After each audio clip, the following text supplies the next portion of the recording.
अस्सलामुअलैकुम वरहमतुल्लाहि वबरकातुहू। जी साथियों, वो जो 3 अलाउंसेस 25 तारीख को डिक्लेयर हुए थे, उसकी फाइल वाइस चांसलर साहब की टेबल पर पहुंच गई और इंशाअल्लाह ताला जनवरी की तनख्वाह में डीए, इंक्रीमेंट और पेशेंट केयर अलाउंस मिल जाएगा, जैसे कि हमें उम्मीद है। अभी हम 100% इसलिए नहीं कह रहे कि जिस दिन सैलरी स्लिप अपलोड होगी और हम अपनी आंख से देख लेंगे, जब हम मानेंगे कि ये हमारी कसौटी पे खड़े उतर रहे हैं, क्योंकि इनका कोई पता नहीं है। लेकिन उम्मीद पे दुनिया कायम है। कमेटी एक एक मूवमेंट पे निगाह रखे हुए है। एजुकेटिव काउंसिल के जो लोकल ईसी के मेंबर हैं, उनकी अभी मीटिंग चल रही है अंदर। हमने चारों ईसी मेंबरों को अप्राइज करा दिया है कि जो 18 तारीख की एजुकेटिव काउंसिल की मीटिंग है, जो एडजॉर्न मीटिंग 23 तारीख की थी, वो 18 ही रहनी चाहिए। ये इलाहाबाद या सुप्रीम कोर्ट की अदालत न बन जाए कि उसमें फिर तारीख पड़ जाए। हमने बिल्कुल वाजे कर दिया है और हम और जकी साहब और रेहान साहब वाइस चांसलर साहब से मिलने के लिए गए थे, वो नहीं मिले। हमने वसीम बाबू को बता दिया कि 18 तारीख को मीटिंग होगी और अगर मीटिंग नहीं होगी तो फिर कमेटी फैसला करेगी कि फिर क्या होगा। ये सुन लीजिए, बिल्कुल स्पष्ट बताइए है उन्हें, और ईसी के मेंबरों को भी बता दिया हमने। और हो सकता है कि मंडे को मैं और रेहान साहब दिल्ली कूच करें।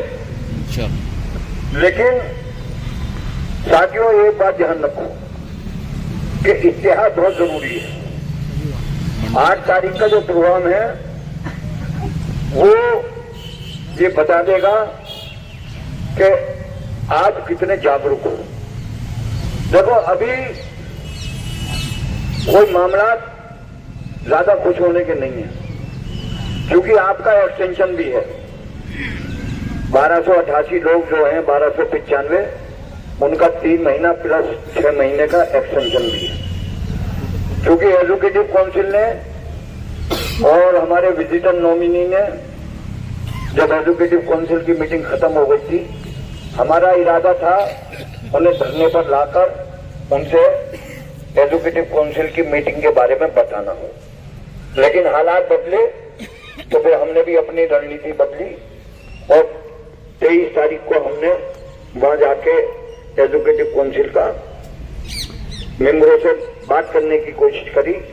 लेकिन वो हालात ऐसे हो गए कि हम बात नहीं कर पाए। लेकिन उसके बाद भी विजिटर नॉमिनी उमेश अशोक कदम साहब ने थोड़ी सी बात बताई थी, और उन्होंने ही बताया था कि अगली ये मीटिंग खत्म नहीं हुई है, ये मीटिंग एडजॉर्न हुई है और अगली मीटिंग 18 तारीख को होगी।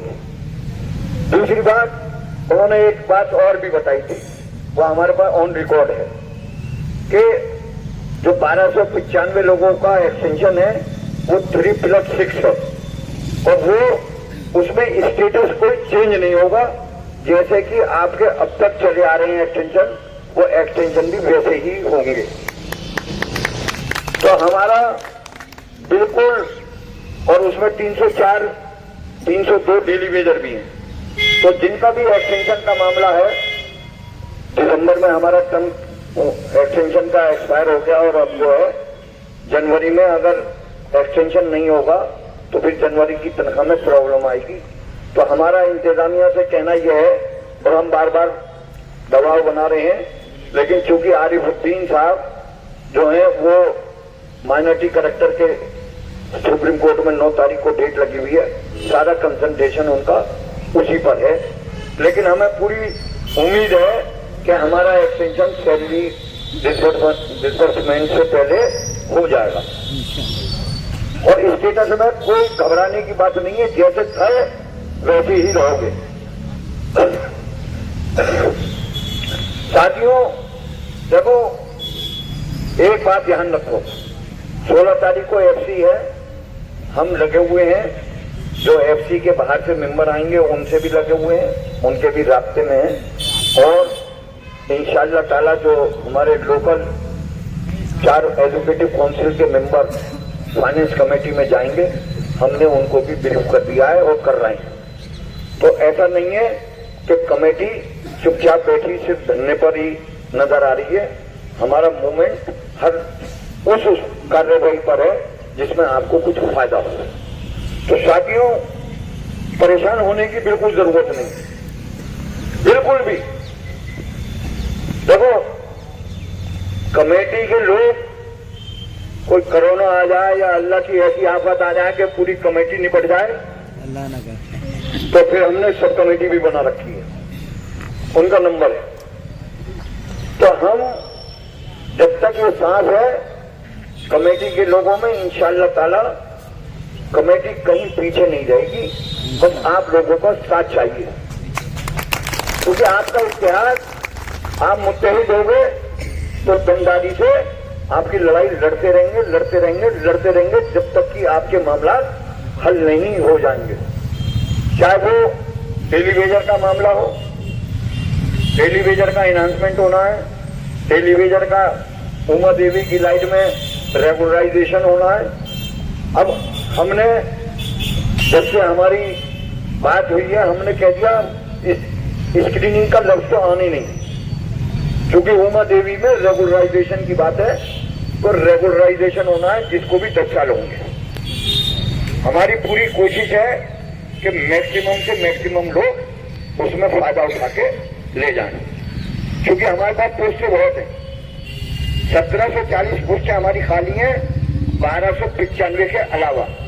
तो इसलिए, और खास तौर पे क्योंकि टेलीवेजर जो है वो एमटीएस में जाएगा, चाहे वो स्किल्ड हो अनस्किल्ड हो, उन्हें कोई टेंशन लेने की जरूरत नहीं है। इंशाअल्लाह ताला मैक्सिमम लोग उसमें फायदा उठाएंगे, और यही हमारी कोशिश है। और यही हमारे ईसी के मेंबरों का, और जो दिल्ली में बैठे हुए लोग हैं उनका भी कहना यही है कि वन टाइम मेजर में मैक्सिमम लोग जितने आ जाएं उनको आप रेगुलराइज कर दो। मिशन मोड में करो या कैसी करो, लेकिन इन्हें कर दो। इन्हें डर ये है कि सरकार की तरफ से कोई वो होगा। हम उधर भी लगे हुए हैं, इंशाअल्लाह ताला उधर से भी सब मामला पॉजिटिव है। जो अब तक हमारी बातें हुई हैं वो सब पॉजिटिव है। इसलिए हमें पूरी उम्मीद है कि ये बहानेबाजी कब तक करेंगे और किस पे करेंगे। जिनको ये हमें नेगेटिव बताते हैं कि फला आदमी ये कह रहा है, हम उसी को अप्रोच कर लेते हैं, वो कहता है हमारी तरफ से कोई पाबंदी नहीं है। हमारी तरफ से तो ये है कि आप ये काम करो। हम पिछले 2 साल से कह रहे हैं, लेकिन ये वो काम करने को तैयार नहीं है। तो हमारा भी कहना यही है कि साथियों, देर जरूर हो रही है। जब वो धरना आज 71वां दिन है, हमने एक बात कह दी, धरना चलता रहेगा जब तक कि हम आपके मामला को हल नहीं कर लेंगे। लेकिन इतिहास जरूरी है। तो वो ठंड पड़ रही है, ठंड आपके लिए भी है, हमारे लिए भी है। लेकिन इंशाअल्लाह ताला कमेटी कोई कोताही नहीं कर रही किसी भी मामले में। आप लोगों को 8 तारीख को हर हालत में अपनी एकजुटता दिखानी है कि हम एकजुट हैं और एकजुट रहेंगे। इंशाअल्लाह ताला, अल्लाह ने चाहा तो कामयाबी आपके कदम चूमेगी। कोई देखो, ये परिवार हमारा बढ़ रहा है, घट नहीं रहा। सब में ज्यादा पेट में दर्द अगर है तो वो उन लोगों के है कि जो 4 ईसी के मेंबर आपकी लड़ाई लड़ रहे हैं, या जो अमूटा आपके लिए लड़ाई लड़ रही है, या जो लोग भी आपके साथ हैं गैर बिरादरी के, तो उनके मुखालिफ सिर्फ उल्टी सीधी उड़ा रहे। कोई देखो, कोई वोट लेने की जरूरत नहीं। हम तो बिल्कुल ना हम व्हाट्सएप पे कोई जवाब देते, ना हमें कोई देने की जरूरत, क्योंकि जब हमारी नीति नियत साफ है तो हम सिर्फ अल्लाह से डरते हैं, अल्लाह के अलावा किसी से नहीं डरते। और जो जन्नत के सर्टिफिकेट बांट रहे वो पहले अपने घर वालों को बांटे, अपने लिए रखे। हमें कोई जरूरत नहीं है, हम जाने और अल्लाह जाने। बिल्कुल। तो हमें कोई ना सफाई देने की जरूरत, कोई आदमी कुछ भी कहता रहे, हमें उसका कोई जवाब नहीं देना है। क्योंकि हम उस मोहम्मद के मानने वाले हैं, हम उसके उम्मती हैं कि उनको क्या क्या ना कहा, लेकिन हमें बिल्कुल घबराने की जरूरत नहीं है, वो कुछ भी करते रहे। इंशाअल्लाह ताला आपके मामलात हल होंगे, पूरी हमें उम्मीद है, चाहे वो सरकार की तरफ से हो और चाहे इनकी तरफ से। ये हम मजबूर हैं, क्योंकि अब दिल्ली के भी टेलीफोन इनके पास आने शुरू हो गए, जैसा कि हमारे पास फीडबैक है। ये सबसे बड़ी जीत है आपकी कि जिनके ये दुहाई दे रहे थे उनके टेलीफोन भी आने शुरू हो गए। रिजल्ट हमारे पास है इंशाअल्लाह ताला, और अल्लाह ने चाहा तो हम जीतेंगे जीतेंगे जीतेंगे। तो साथियों, 8 तारीख को हर हालत में देखो, जैसे उसने कहा था ना कि एक भी बच्चा छूटा और सुरक्षा चक्र टूटा, तो बिल्कुल यही नारा होना चाहिए कि हमारा कोई भी एक एम्प्लॉय 4 बजे के बाद घर बाद में जाएगा, पहले आंदोलन में जो जुलूस है उसमें शरीक होगा। और सब लोगों को समझाओ, ऐसा नहीं है 13 महीने मुफ्तीतुल्लाह साहब यहाँ मौजूद है, मुफ्तीतुल्लाह साहब की फाइल अप्रूव के लिए जा रही है। इंशाअल्लाह ताला जनवरी में उन्हें भी तनख्वाह मिलेगी। तो कोई हमारे पास जैसे ये वो आए थे वुमेन सिटीज वाले, हम उनकी भी लड़ाई लड़ रहे हैं, उन्हें भी 7-7 8-8 महीने हो गए तनख्वाह नहीं मिल रही। अरे भाई, जब टीचरों को तुम तनख्वाह दे रहे हो तो नॉन टीचिंग को देने में तुम्हें क्या कबाहत आ रही है? उन्हें जिस फंड से उन्हें दे रहा है उस फंड से ही दे दो। एम्प्लॉय वो भी है, एम्प्लॉय ये भी है, और वो भी स्कीम के हैं और ये भी स्कीम के हैं। ये जो डिफ्रेंशिएट कर रहे हो कि साहब वो टीचरों को तो तनख्वाह मिलेगी और नॉन टीचिंग को नहीं मिलेगी, तो मैं समझता हूं कि शायद उनके तो 2 ही बच्चे होंगे, उनके तो 4 बच्चे होंगे, इन्हें ज्यादा जरूरत है नॉन टीचिंग वालों को। लेकिन हम उनकी भी लड़ाई लड़ रहे हैं, और जो भी हमारे पास आता है हम अपने एजेंडे में उसे शामिल करते हैं, चाहे कोई भी आ जाए। एक साहब है, उनकी तनख्वाह नहीं मिल रही 5 महीने से, वो अभी आए नहीं हमारे पास, लेकिन हमारे पास इतना आई कि 5 महीने से हमें भी तनख्वाह नहीं मिल रही। तो मैंने कहा भाई ये बात सुन लो, जब तक रोगे नहीं तो कोई नहीं पूछेगा तुम्हें। हमारे पास कोई वही नादिल नहीं हो रही, आओ ना धरने पर, हमें बताओ, फिर हम लड़ेंगे आगे। नहीं लड़े तब कहना कि साहब कमेटी हमारी लड़ाई नहीं लड़ रही। तो साथियों देखो, ये इतिहाद ऐतिहासिक इतिहाद है, समझे? इसमें ये नहीं है कि ये पहली बार इतिहाद हुआ है और इनकी चूड़े हिल गई हैं। बड़ा बड़ा प्रोफेसर अब ये कहता है कि गांधी साहब तुमने मरे हुए को जगा दिया। मैंने कहा डॉक्टर साहब मरे हुए कभी नहीं जागते, बेहोश तो जाग जाता है, लेकिन हम जाग चुके हैं। अब हमारी आवाम बिल्कुल ये तय करे बैठी है कि जब तक हमारे काम नहीं होंगे तब तक हम लौटेंगे नहीं। एजुकेटिव काउंसिल के मेंबर पहली बार ऐसा है, हमारी भी 30-32 साल की सर्विस हो गई, कि चाहे वो विजिटर नॉमिनी हो और चाहे आपके इलेक्टेड हो। देखिए सिलेक्टेड में तो वो अगर अपनी ताकत पहचान जाए तो फिर वो यहाँ पे सजदे ही नहीं करें। आप एज ए डीन मैं ये तो मान सकता हूँ कि फिर वो वाइस चांसलर की मर्जी पर है कि जो सीनियर मोस्ट पोस्ट होगा। अभी जब पैनल बनने की बात आई तो रात ही रात में सीनियरिटी खत्म करने के लिए प्रवोस्टों की प्रवोस्ट बदले गए और फिर दोबारा उन्हीं प्रवोस्टों को बना दिया। तो जिसको सीनियर बनाना था उसका उन्होंने ना रिजाइन करा ना हटाया।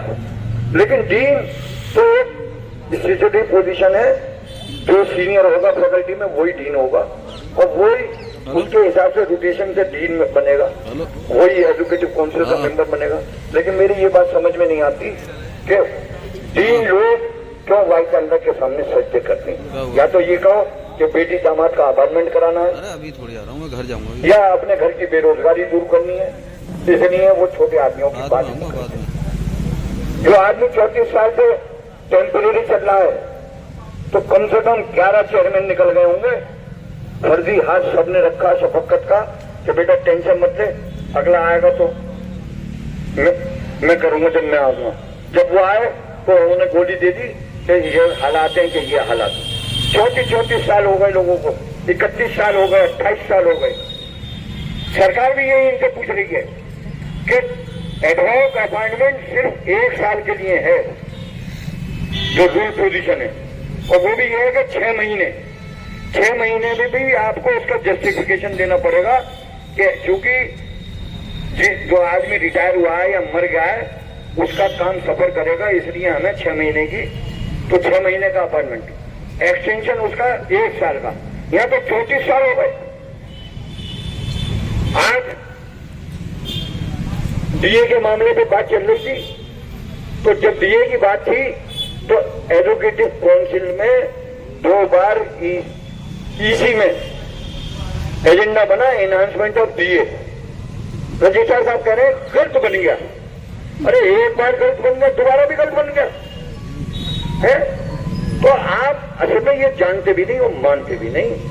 इनके साथ प्रॉब्लम सब में बड़ी यही है कि अगर ये जिस दिन जान जाएंगे ये उस दिन मान भी जाएंगे, लेकिन इन्हें ये नहीं मालूम कि डीए का जब तुम 38% डीए दे रहे हो तो हमारा एंटाइटलमेंट है अलाउंसेस का। हमारे अपॉइंटमेंट लेटर में लिखा हुआ है कि इस ग्रेड पे में आपका अपॉइंटमेंट हुआ प्लस अलाउंसेस, लेकिन आप उसको भी नहीं मानने को तैयार। देखिए, हमारी जब एक सुप्रीम कोर्ट के वकील से बात हुई तो उसने कहा, वो वकील का नाम भी बता दूं, इरफान नाम है उसका और जामिया से पढ़ा है उसने कहा कि उमा देवी में लफ्ज इलीगल कहीं नहीं, कि इलीगल तो है लेकिन इर्रेगुलर जो है वो आपका इर्रेगुलर अपॉइंटमेंट है, इलीगल नहीं है, इर्रेगुलर है। लीगल तो है आप एक ड्यू। असल में बात यही है कि अगर यहाँ के लोग ये बता देते कि on the recommendation of the chairman, जो हेड ऑफ द डिपार्टमेंट ने रिकमेंड करा, उसके बाद पूरे प्रोसीजर के थ्रू वाइस चांसलर ने उसका अप्रूवल दिया अपॉइंटमेंट का, तो ये भी एक प्रोसीजर है। ये नहीं है कि आसमान पे से आपका अपॉइंटमेंट लेटर आया और आपने जाके ज्वाइन कर लिया। एक ड्यू प्रोसेस से हम लोग आए।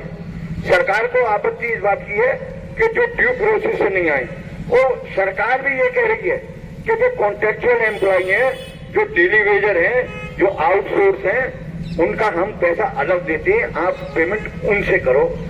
रिकरिंग हेड OH 31 से आपने टेम्परेरी को भी 31 से करना शुरू कर दिया। न तो इनके पास कोई डॉक्यूमेंट्री एविडेंस, न इनका अपना खुद का।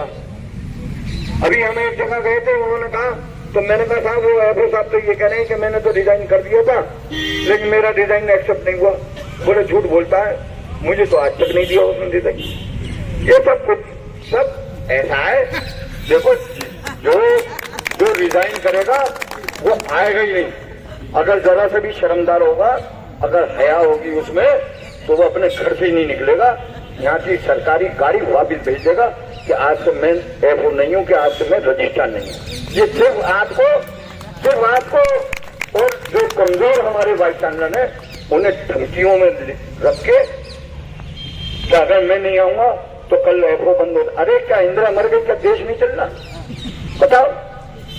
तो क्या अगर ये एफओ नहीं देंगे तो क्या फाइनेंस ऑफिस क्या बंद हो जाएगा? क्या रजिस्ट्रार अगर चले जाएंगे तो क्या रजिस्ट्रार नहीं रहेगा? क्या वाइस चांसलर चले जाएंगे, क्या वाइस चांसलर नहीं रहेगा? एक ने कहा वो टेम्परेरी वाइस चांसलर है। सारे टीचरों से बहस चल रही थी आज, रकी भाई भी थे मौजूद, रेहान भी थे। हमने कहा पत्थर पे लिखी है ना बिल, जो आप ये कह रहे हैं कि 2015 में मिनिस्ट्री से ये आया कि एक्टिंग वाइस चांसलर, और एक्टिंग वाइस चांसलर की पावर उन्होंने कट कर दी। तो फिर जो पत्थर लग रहे हैं उन पे भी एक्टिंग वाइस चांसलर लिखो ना। वहां क्यों लिख रहे हो खाली वाइस चांसलर? वहां आप अपने आप को परमानेंट दिखा रहे हो, और जब हमारा मामला आ रहा है तो आप कह रहे हो हम टेम्परेरी हैं। तो साथियों, ये डबल स्टैंडर्ड इनका है, लेकिन हम लड़ाई लड़ रहे हैं। इंशाअल्लाह ताला कोई कोताही नहीं करेंगे इंशाअल्लाह, जब तक आपको न्याय नहीं मिल जाता। और न्याय हमने उस दिन भी कहा था और आज फिर कह रहे हैं और बार बार कहेंगे कि अगर हमें न्याय भागवत से मिलेगा, मोहन भागवत जी से, तो हम उनके दरबार में भी जाएंगे। और अगर मोदी जी से मिलेगा तो हम मोदी जी के पास भी जाएंगे, वो भारत के प्रधानमंत्री हैं। तो हम अपने लगे हुए हैं, किसी दिन भी देख लेना कमेटी के लोग मोदी जी के साथ फोटो चल रहा होगा। करना खूब भारत, हम बताएंगे, हम लगे हुए हैं इस काम में भी। हम कहीं कोई दरवाजा छोड़ेंगे नहीं। इन्होंने वो दरवाजे नहीं देखे जो दरवाजे हमने देखे, क्योंकि हम सड़क छाप नेता हैं, आप ड्राइंग रूम के नेता हो।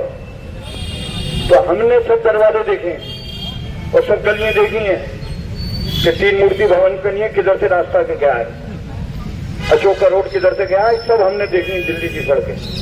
कोई हमें जीपीआरएस की, तुम जीपीआरएस लगा के चलते हो, हम जीपीआरएस लगा के नहीं चलते, हमारा जीपीआरएस ही रहेगा। तो साथियों, आप लोग इतिहास बना के रखो इंशाअल्लाह ताला, और 8 तारीख पर बोलना बिल्कुल ऐसे समझ लेना जैसे 14 तारीख को स्ट्राइक हुई थी और यहाँ से लेकर वहां तक पब्लिक थी। 8 तारीख को भी यही दिखाना है, जिससे कि इन्हें ये रहे कि ये लोग सोए नहीं है अभी। देखो जरा सी भी गलती बहुत बड़ा नुकसान पहुंचाएगी, इसलिए कह रहा हूं मैं। और जब स्ट्राइक की बात आएगी तो वो भी करेंगे, अभी वक्त आने दो। 18 तारीख को अगर इन्होंने पोस्टपोन कर दी तो फिर डेट होगी 18 तारीख की, हड़ताल की डेट 18 तारीख होगी। जो भी चलो अगर इन्होंने पोस्टपोन करी तो, लेकिन अभी हमारा कमेटी का बैठ के मशवरा करेंगे, लेकिन हड़ताल से भी हम गुरेज नहीं करेंगे। हम 2 हड़तालें कर चुके हैं, चाहे वो 9 तारीख की हो और चाहे वो 14 की हो। अब हमने सब चलना सीख लिया है और इन्हें भी पता चल गया है कि भाई चांदर साहब का ड्राइवर गाड़ी लेके नहीं पहुंचा था, पानी पिलाने वाला नहीं था। डॉक्टर ऑफिस की गाड़ी में आए थे, तो उधर गए थे अंदर बाबी सैयद से।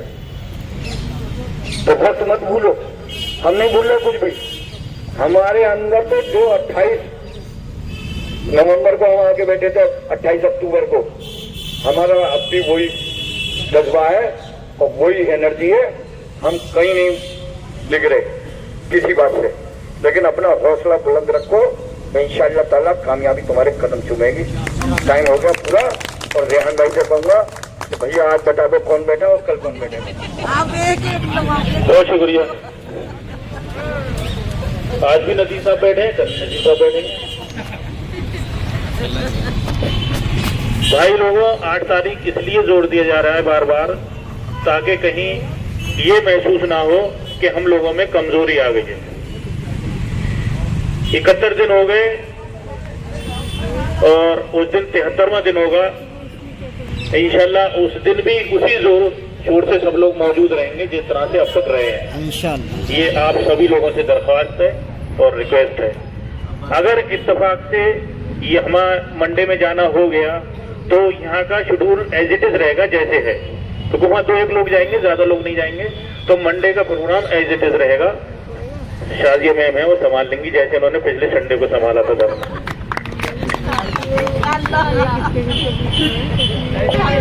18 तारीख तक 19 तारीख तक फुल है बिल्कुल हमारे पास बुकिंग।